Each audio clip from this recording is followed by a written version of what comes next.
with AI, we have the opportunity to really make custom images, original images that align exactly with our brand. Now we can have a woman crying into her salad, but she's on brand, right?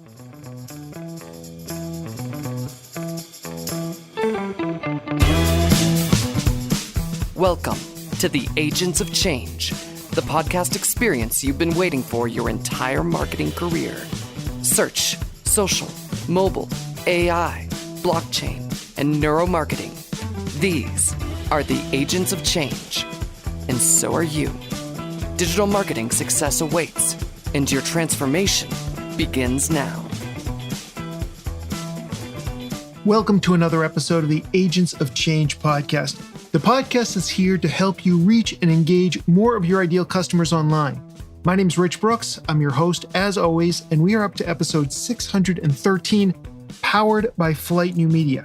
Today, we're talking about AI-generated images, what tools to use, what prompts to use, and how to get the images you have in your head out onto the computer screen.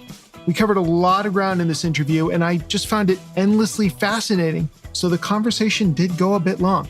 Rather than adding even more runtime to this week's episode, let's jump right in. My next guest is an ex-Ulta Beauty social creative director turned AI educator, helping brands, business owners, and marketers integrate AI imagery into their work. She's known as your AI auntie, or is it AI auntie? I don't know. We'll get to that. She's known as your AI auntie, and I'm excited to welcome Lauren deVane to the show. Lauren, so glad to have you.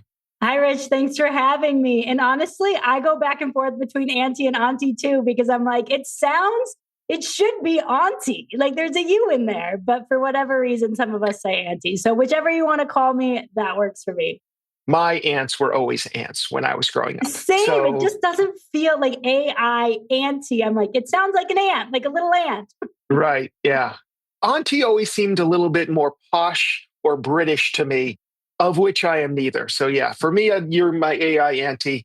But perfect. I guess if you're more sophisticated than me, you might be their AI auntie. All right. Anyway, now that we've got that settled or not, I'm just kind of curious, like what got you started in AI generated imagery? Yeah, so I actually started my own business, the Bemuse Studio, in 2021. But previous to that, I was at Ulta Beauty, like you mentioned, and I got my degree in graphic design. I don't want to think about how many years ago, 15 years ago, probably. And then I worked at Walgreens Corporate and Ulta for a long time and was like in all of these different spaces at both of those brands. And so in 2022, when AI started kind of becoming a little bit more in the ether of things that were happening, I discovered Midjourney on Discord. And I had never used Discord, but I was like, let me just figure out what this is because it looks promising. And as soon as I started playing around in there, immediately started connecting dots from my roles at Ulta and Walgreens as a creative to, oh my gosh, what could this possibly do for creatives? Now, this was late 2022, where the models were very bad, but I could see the potential of what was coming from these models. And so I really just shifted what I was doing. I was doing brand design at Bemuse, and I just immediately said, you know what? Change is coming for creatives in so many different capacities. And so I threw up a landing page for a course that hadn't even been figured out, but I knew that that was the direction I was going to go just because from my experience of producing shoots, styling shoots, planning shoots, art directing, creative directing, doing all these things, I could really see what AI was going to do. And so I shifted into that space. And that's kind of where we're at now. And it's 2026. And just a few months ago, we got the model that I really feel like is the real shift that brands and businesses have been waiting for with AI imagery. All right. Well, we'll get to that big reveal soon enough. Now, for those of us who for years have been using traditional photography or stock images, what's the argument for incorporating AI into our marketing workflow? How do you see that being adapted or being adopted? Instead of stock photography, you mean? Or maybe in addition to stock photography. I don't know that we want to throw the baby out with the bathwater, For sure. but I can tell you stories about times when I was at Walgreens, and I was on the photo team for a long time at Walgreens. And so we were constantly having to look for stock photography that were going to go into all of our photo products every single week. We needed new images of families and we needed new images of just different things. And the amount of time that I spent just scrolling Adobe stock or iStock or something, trying to find something that was different than what we'd done before or felt a little bit more custom. The difference here now is that we can create whatever we want. So previously, brands are going and looking at stock photography, and they're either looking at bad stock photography of a woman crying into her salad is the same image of another woman crying into her salad, right? In like a sad workplace, where that's what you have, or you've got very more editorial stock photography from some other sites, but then everyone else is using those same images, right? And so it's like, right. Oh, I saw this really great stock image, but then I also saw this other brand using it, and I also saw this other brand using it. And so with AI, we have the opportunity to really make custom images, original images that align exactly with our brand. Now we can have a woman crying into her salad, but she's on brand, right? And so that allows us to really streamline what we're working with. We can save time in terms of not having to spend hours looking for stock, but we also have the ability now to create our own custom original images. You kind of hinted at this a little bit, the fact that the tools are getting better. And so for those of us who haven't maybe looked at any AI generated imagery in 6 months or a year, how has the technology evolved? Like, are we still seeing six-fingered hands out there?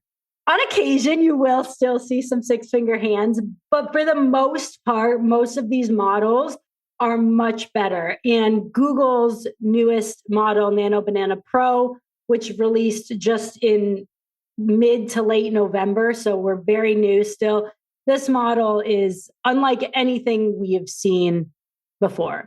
And even before that, their first iteration of Nano Banana that came out in August, that was really even like a holy moly moment. I don't know if I'm allowed to swear on this podcast, but it was definitely like a wow. As somebody that, I taught myself Photoshop when I was like 10 years old before YouTube existed. So I'd been using Photoshop for a very long time.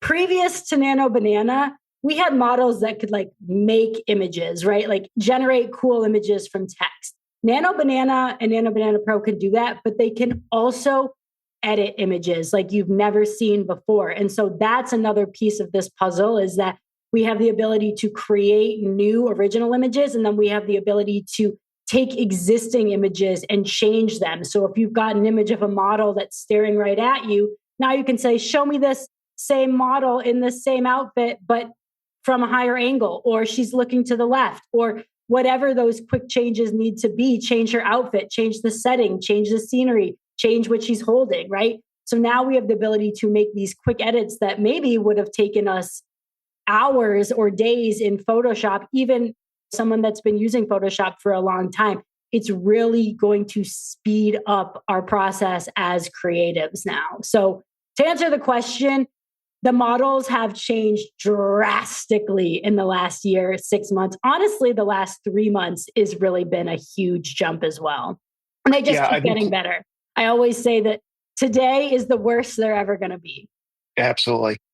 It's interesting talking about Nano Banana. I had uploaded a stock photo. It was actually the model from the Distracted Boyfriend meme. She's in a lot of stock photography.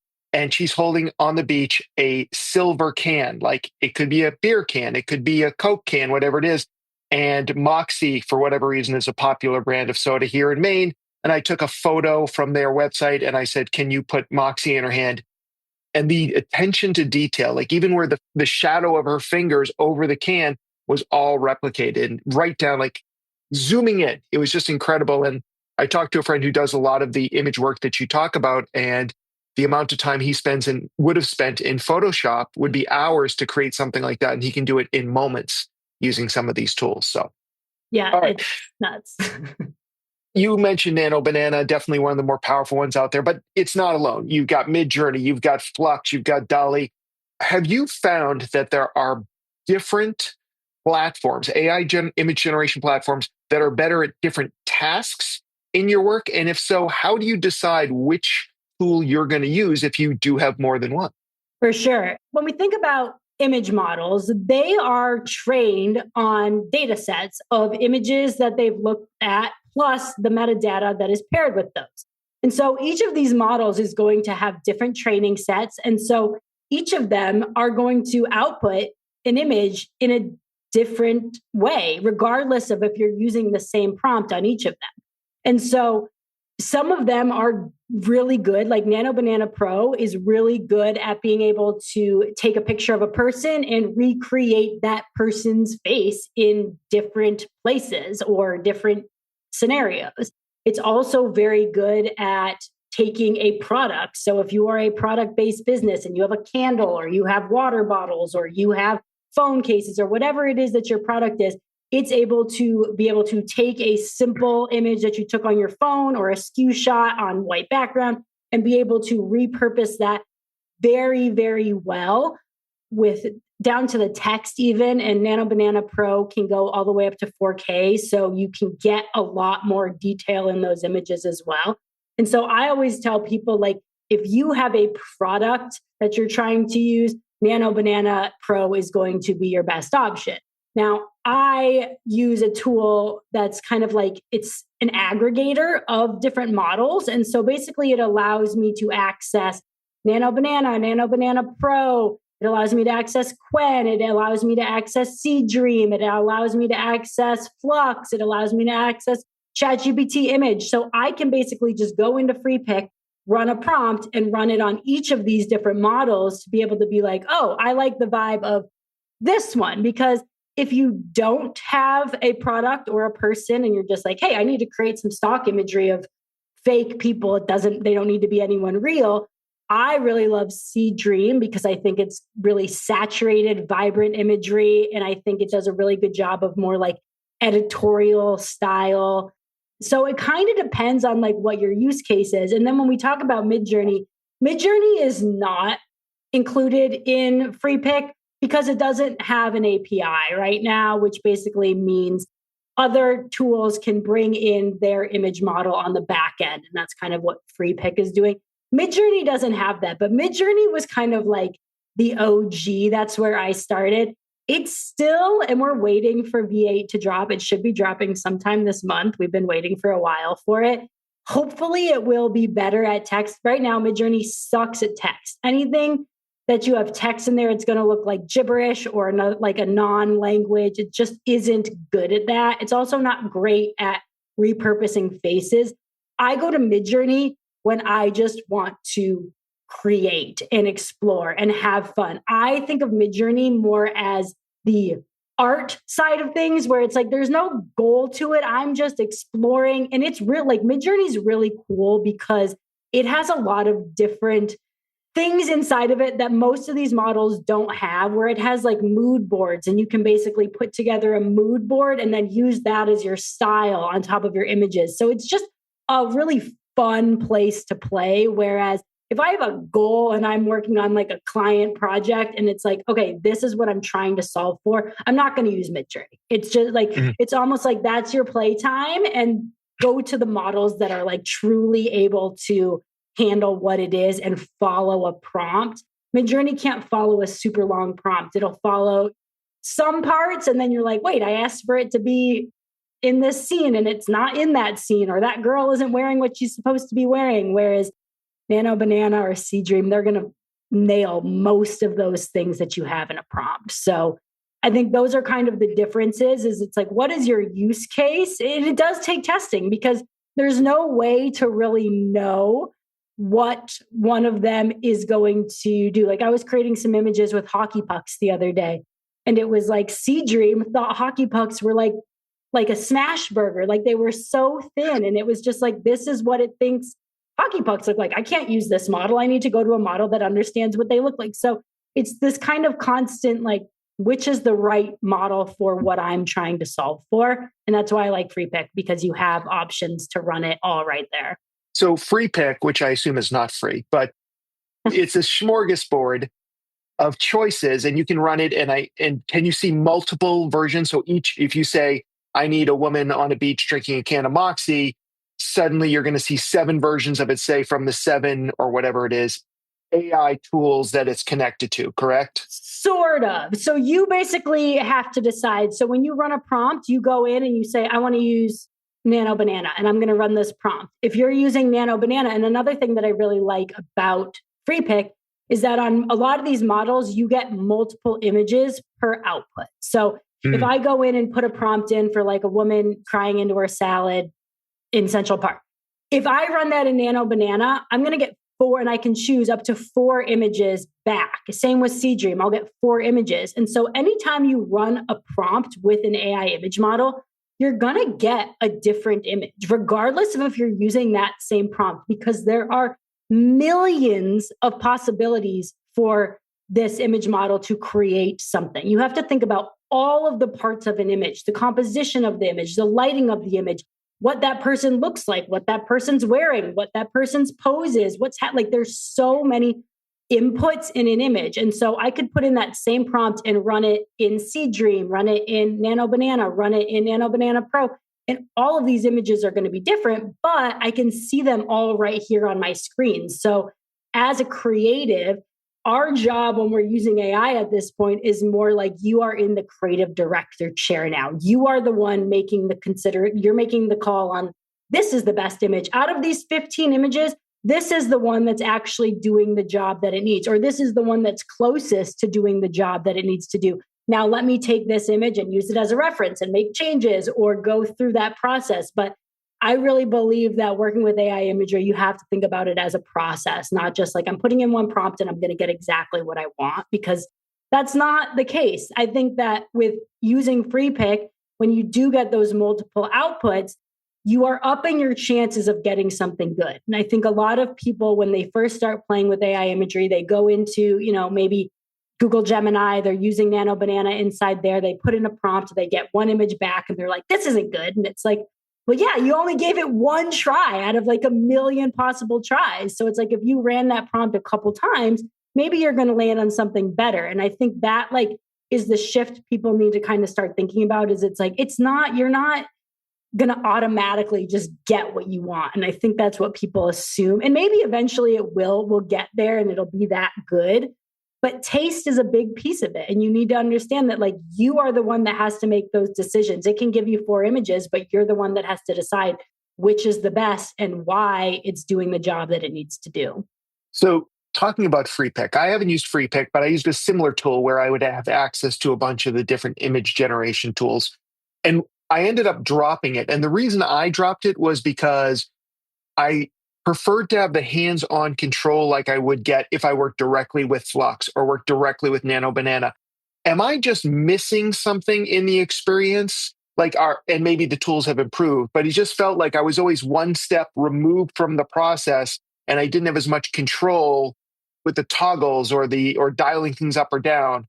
Is that user error or is that one of the issues? Is there a loss of control when you're using a tool like FreePick? I don't necessarily think that there is. I think it's just a matter of understanding what the new process is. So when you talk about, say you're using Nano Banana inside of Google Gemini, right? And you create an image and then you've got that image and now you're able to say like, oh, I want to make changes to it, right? In FreePick, you would just do it a little bit differently. So once it created those images, you would pick the one that you would like and then you would say use as a reference. And so now I'm using that as a new reference image and I can go ahead and make my edits to what that initial image was. So I don't necessarily know that it's like user error. It's just more so like, okay, I have to figure out what the right workflow is for this tool. Now, I will say another difference with Google's Nano Banana and Nano Banana Pro is that they are powered by Google Gemini. So most of these image models are trained just on their data sets and the metadata and the images. Whereas Nano Banana has a whole large language model behind it. So it can almost be prompted in the same way that you could potentially prompt a large language model. And so you can go in your prompt, and it's wild because I've come up with a bunch of these different prompts, but it's like you give it a reference image and then you tell it to study that reference image and turn that product into like a whimsical world surrounding it, taking from what's in that. So I could put in a box of pink and orange cookies in there and just say, analyze this as a creative director and set designer. And I want you to basically write like a templated prompt. It's able to analyze it and then create an image that is so custom to whatever your packaging is. So it's able to do a little bit more, not a little bit more, a lot more than some of these other models where if you were to say that to Midjourney, it would be like, I can't like see and be able to analyze this and come up with a new plan for this specific product. Whereas Nano Banana can do that. So I think you can do that in FreePic too still. So even though you're not in Gemini's large language model, it's still using it on the back end inside FreePic. So I think it's just a matter of figuring out what the right flow is inside FreePic, because it's all going to be a different user experience regardless of what tool you're using. All right. You kind of already talked about it, but let's talk about prompting. Like, do you recommend that we come in with a detailed, specific prompt or more of a simple, open-ended approach? And how do you decide if it comes down to it depends? It depends. And it depends because you can be using AI imagery for a multitude of things. So if your goal is like, hey, I need this very specific stock photo and you know exactly what you want, you can get really detailed with the prompt. If you know exactly the outfits that she should be wearing and exactly the makeup that she has on, I want her to have green eyeshadow with gems across the eyelids and a short pixie haircut with a pink stripe through it. Like, you can get super detailed on any part of that prompt, whether it's the subject, whether it's the scene, whether it's the lighting. And so the things that you maybe don't care enough about, and it's just like, okay, whatever, like I don't care where they are, I just want it to be this person, then it's like you don't have to get super detailed. The thing about these AI image models is whatever you don't tell it, it's just going to kind of come up with something for you, right? And so the parts that you don't give it, it's going to interpret on its own. And then the parts that you do give it, it's going to try and actually get really detailed in terms of that specific part of it. So you can be using it to get something very specific, or you can leave some things open-ended because you're ideating or you're exploring a concept, right? So you could just say, show me a blonde model in all black in different fashion poses. And then it's like, okay, now I'm using this to just pull ideas for a photo shoot based on the way that it comes up with it, right? So you're using it to come up with the idea rather than you giving it that idea. So does that kind of answer the question of like, you can be using it for both? Just, I think the biggest unlock is that you can get super detailed with your prompts, but what you don't tell it, it's going to kind of go to the most basic, the most obvious. So when you do give it more detail, that's when it can start going off on its own and coming up with more creative stuff. You mentioned earlier, at least for Nano Banana, this is what I interpreted you saying, that sometimes you'll prompt it by saying like you're a creative director or whatever it might be. Do you find that when you're giving it a role like that you're getting different types of responses versus not telling it to look at it from a certain perspective?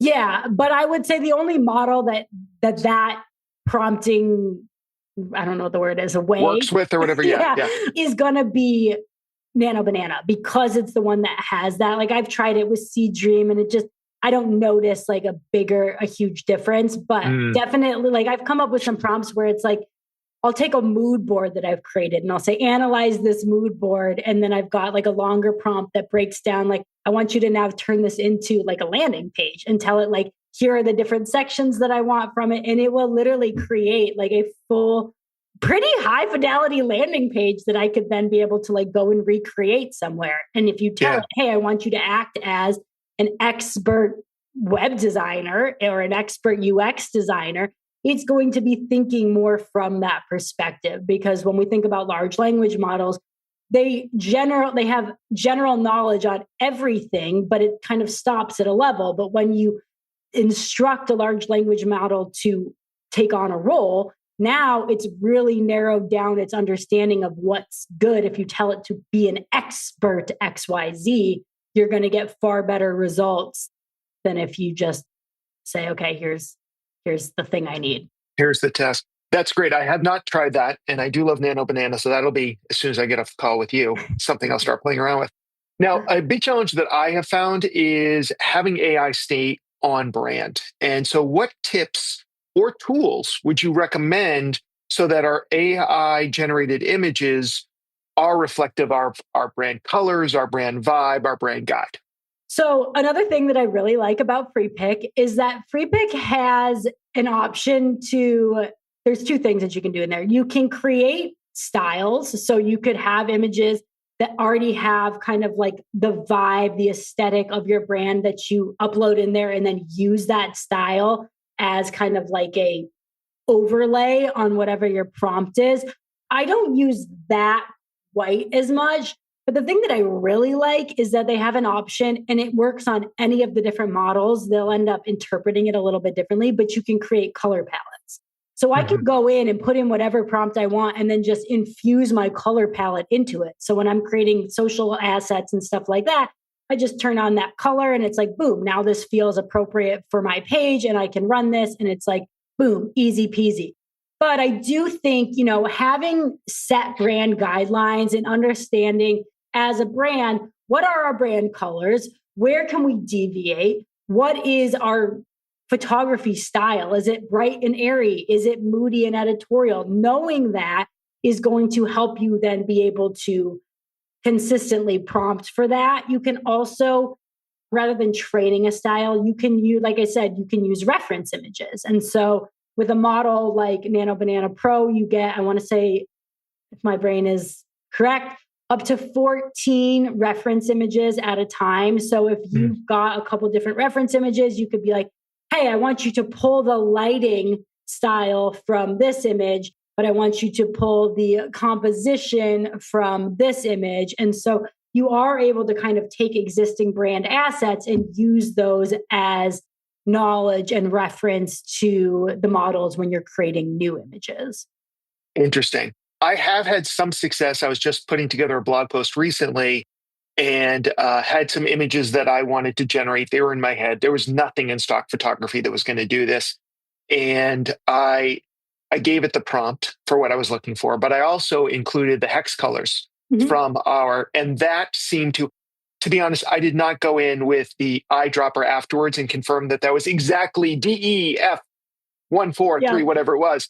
But they certainly looked at first glance like they were on brand. And I actually think that maybe next time playing with Nano Banana, I might upload my brand guide as part of the references and just say, this is our brand guide.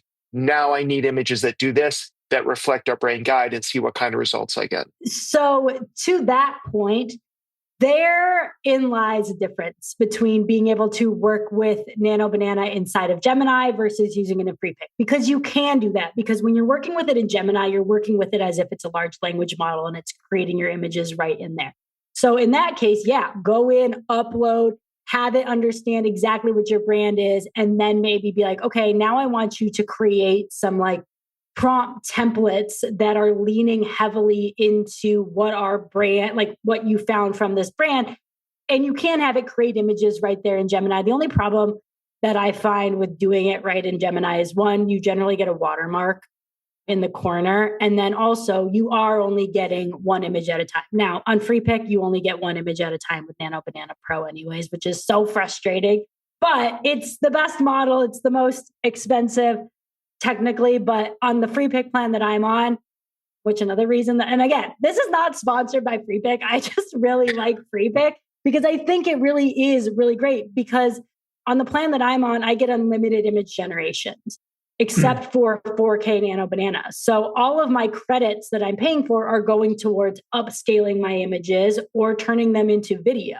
So I'm not stressing about, like I had somebody ask in my school community, how much did I showed something that I did? And she said, how much did that cost you to make? And I'm like, I don't know, because I don't pay attention to that because I'm on unlimited. And I do think that that is a barrier for a lot of people, is if they're sitting here being like, oh my gosh, I see my credits going down for the month. It's like, I'm not going to try anything further because I don't want to waste credits. And it's like, but that's part of this process, is that you need to try things. You need to run things a couple times. So I definitely think that being able to allow yourself to explore when you're working with AI is a big thing that needs to be considered rather than just like, okay, I'm giving myself 20 images today and that's it. And then I'm cutting myself off. So definitely think about that too. If those people are complaining about the cost of AI imagery, I'm going to tell them they should not try woodworking because the cost of wood and the amount of scrap wood and trials and that you need to go through, it's a forest worth, for creating a small bookshelf. So that's probably not where they need to go. Or you could use that as an example next time they complain about the fact that they had to pay 75 cents for that image. Be It's like, thank not God it's not even. wood. Yeah. That's the thing is like at this point, AI imagery is so cheap to create. It's the upscaling in the video that costs more. And that's what's also, again, another great thing about FreePic is that you've got the Magnific upscaler right inside there. You've got all of the best video models. There is a video editor in there. So it really is like an all-in-one. Like I'm either using FreePic or if I'm playing, I go and use Midjourney. But like those are the two. I'm not going and bouncing around to different models and paying for different models. It's like, this is my place that I'm working. For people who may not be familiar with upscaling, what exactly does it mean? And what exactly are you getting when you upscale an image in these tools?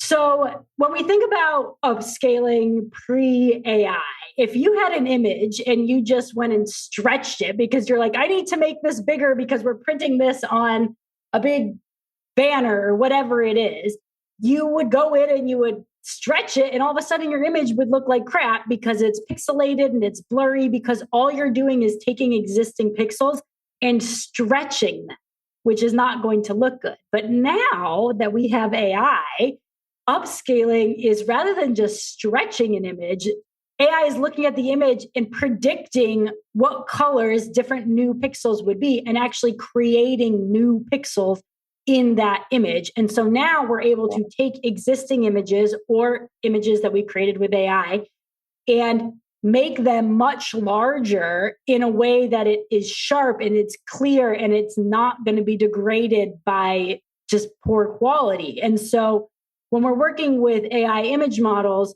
some of them are going to give you not a very big image when they first come out, which is why Nano Banana Pro, you can go 2K and 4K. So you generally don't even need to upscale those if you're using them digitally. C-Dream lets you go 4K. So those are the two models that will let you get bigger images from the jump.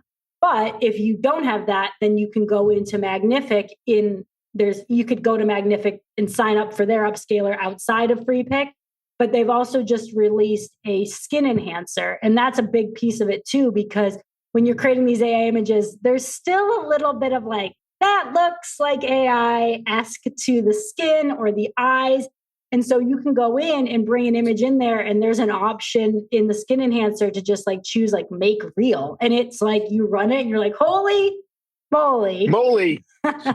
Holy moly. This looks like a real photograph and like the actual detail. And when you zoom in, you're like, wow, there are pores on her face. There is hair on their face. Like there is wrinkles. Like it's really looking like a real photograph. And so that's the piece where it's like, okay, if I'm using this, how can I take this image that maybe still looks a little bit fake to the point where it's like, people are going to have a hard time figuring out if this is real or not. And so that upscale, I think, is twofold. It's like to be able to make it look even more real, as well as to be able to use it in more places than just like on social at that 1080 by 1350. It's like you want it on your website, you need a bigger image, you're going to want to upscale that, right? So, and still too, like if you're doing SKU images for a product or something, you want somebody to be able to click into that and it like comes up big so they can see detail and stuff like that, rather than just like, oh, here's a little image on my screen, right? So upscaling is definitely important, especially when you are doing iterations and you say, okay, I want to use this image and I'm going to use it as a reference to make changes. Each time you're kind of degrading that image a little bit more. So if we have the ability to sharpen it between iterations, that's going to help the quality as well. Mm-hmm. I'm just reminded of all of the movies and TV shows like Criminal Minds, where it's like, oh, this picture is too blurry. Enhance. And now it sounds like that's actually possible. Right. Yeah. All right. Another challenge I've run into is character consistency. So I played around with a lot of AI tools and we've got our AI we've got our agents of change agents who are all illustrations, and I've tried to use AI to put them into different positions or even to animate them, but often the faces or the bodies change too much. What tips do you have about making sure that whatever characters we have retain their consistency as we are using these tools? My first tip would be use Nano Banana Pro. It is going to be the best at retaining that character consistency out of all of the models. In my opinion, it does the best job.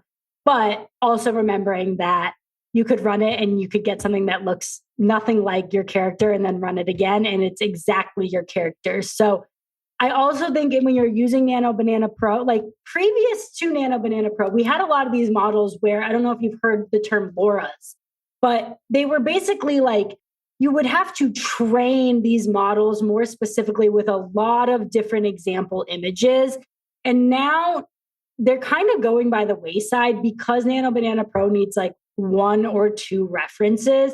But when you are giving it references of, say, like a person or your character, making sure that you're giving it like an image, a close-up image like of the face. So you've got a lot of those facial details. Then you want to also give it like a full body image so it understands like what does their body look like, right?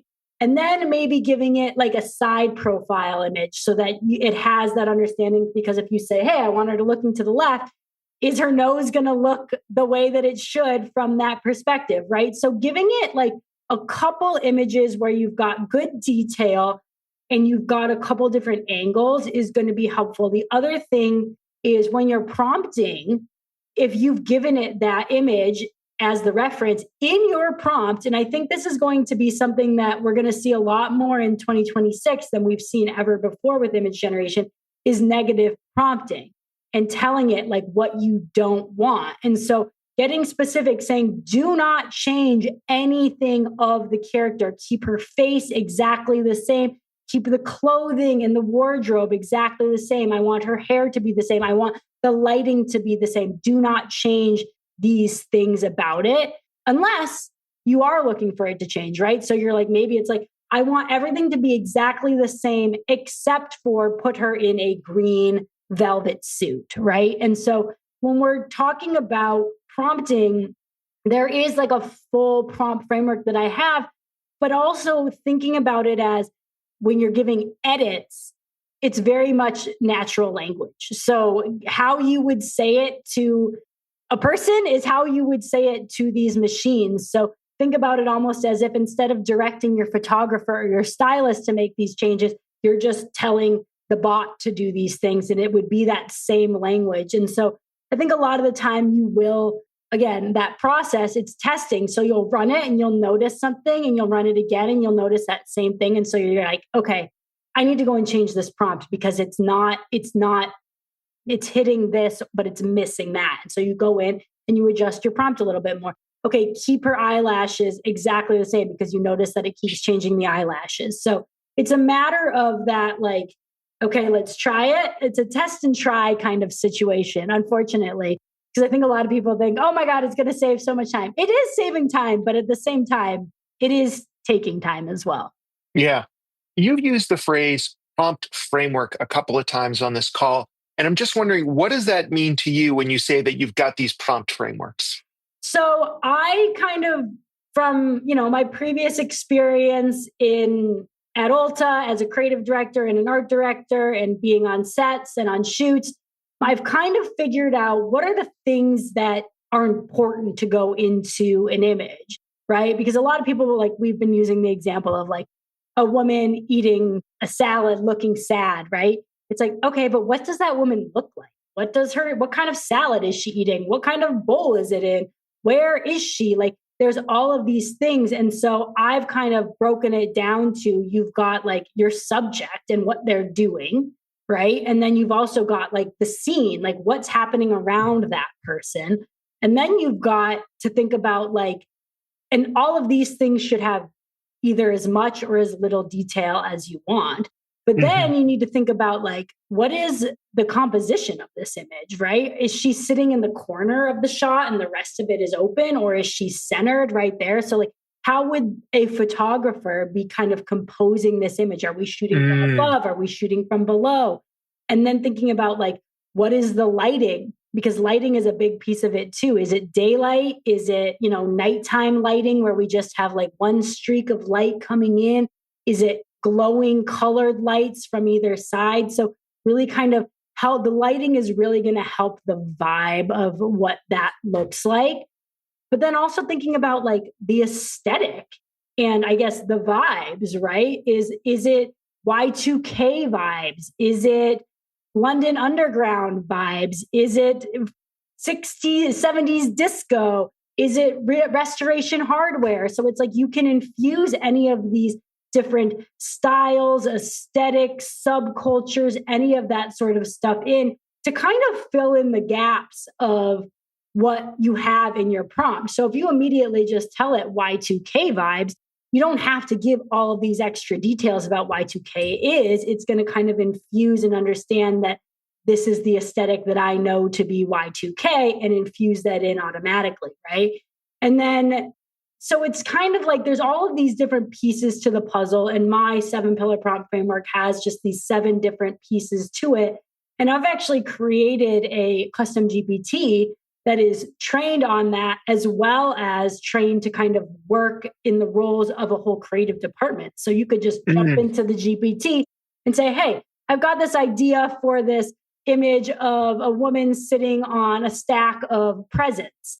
And it'll then be like, okay, here's some questions I have for you. Here's 5 different prompts in different styles, but it really kind of works as a mentor and a helper to really get you a prompt that is going to do what it is that you're looking for it to do without maybe having all of the right language and lexicon to do that. Because I come from that background. So you've got that expertise. I've got that vocabulary. And I think I mentioned that like taste is a big part of it too. And so using this GPT to kind of help get you there if you're not feeling as versed in that. And I also think that the other great part about doing this as a process and iteration and creating a lot of images is you are developing your taste as you go, because the more content that you're absorbing and being able to make decisions, the better you are going to be able to refine your taste. And that's the only way to do it, is to just get reps. And right now,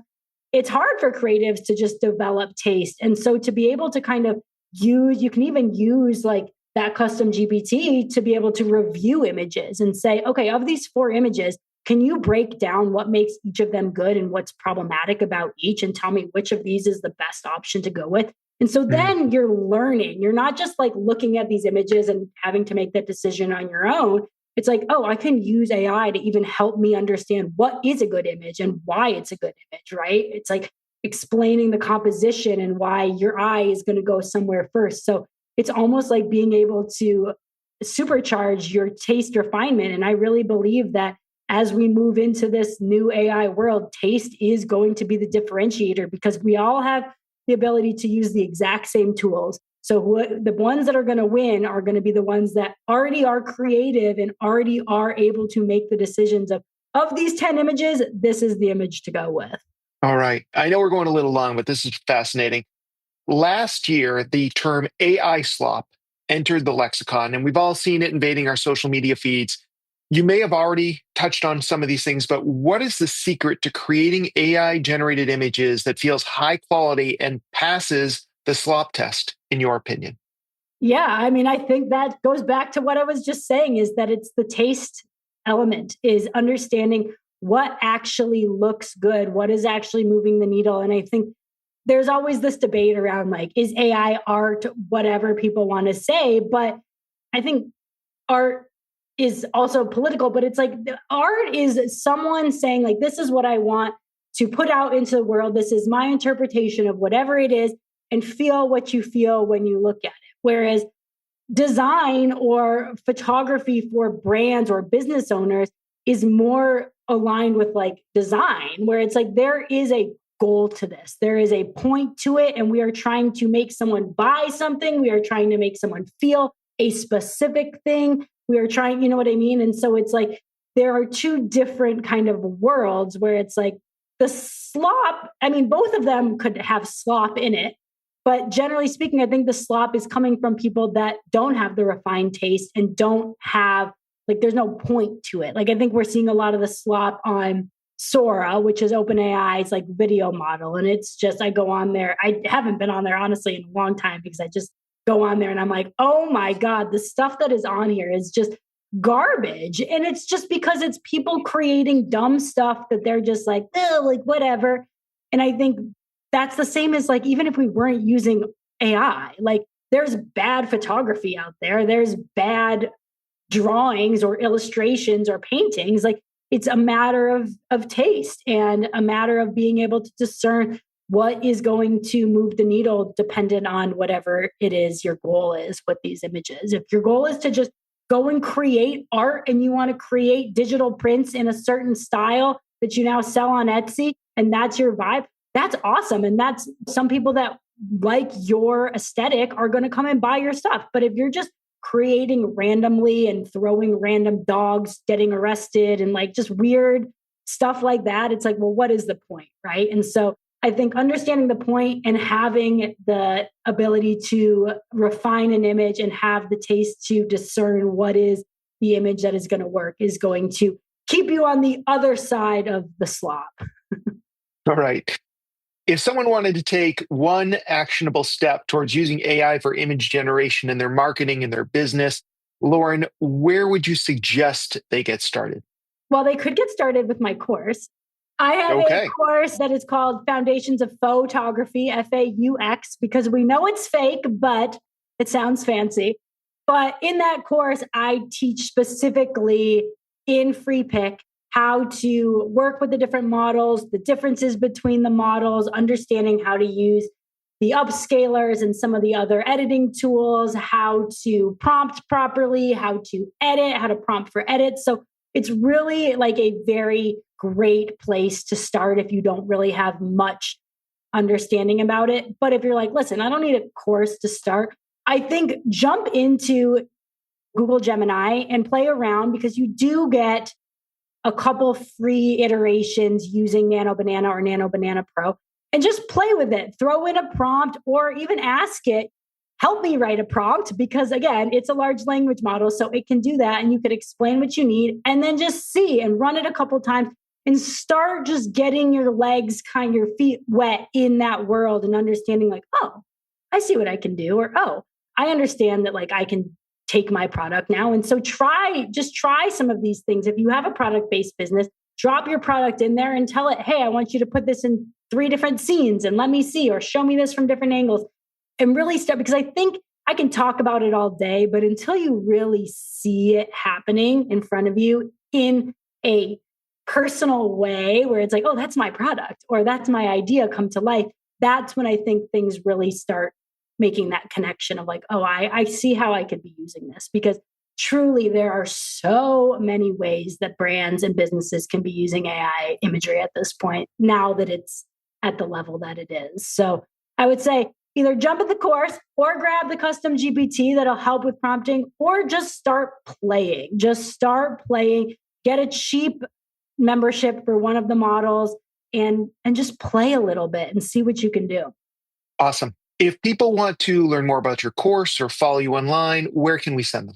Instagram is my main jam. I am on there all the time. My handle is your AI auntie, whatever we want to call it. Still spelled the same way. Yeah. And in my link in bio there, I will have links to the GPT, the course. I also do, I call them chatbots and chill sessions.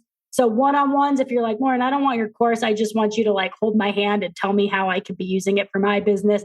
I do that too. So plenty of ways, but yeah, come find me at your AI auntie. And then I also do have a school community, SKOOL. And there's, I think, 1,200 people in there, people just sharing their work, sharing prompts that they're using. It's a free community to just like let creatives and brand builders kind of share what they're working on. Awesome. This has been great. Lauren, thank you so much for your time. You are definitely the AI auntie in my mind. Awesome. Well, thanks for having me, Rich. Lots of strategies, lots of tactics, and lots of tools were shared in this episode by Lauren. If you want to get the full transcript or the show notes or a blog post that breaks everything down or just the links that Lauren shared with us, Head on over to our website right now at theagentsofchange.com/613. You're going to find everything there. My biggest takeaway from this episode wasn't any specific tool, but rather Lauren's approach of using AI image generation to spur creativity or to stand out as a brand. Now, you can wait until these tools are perfect, or you can start experimenting with them today, improving your AI image generation skills, just like an agent of change would.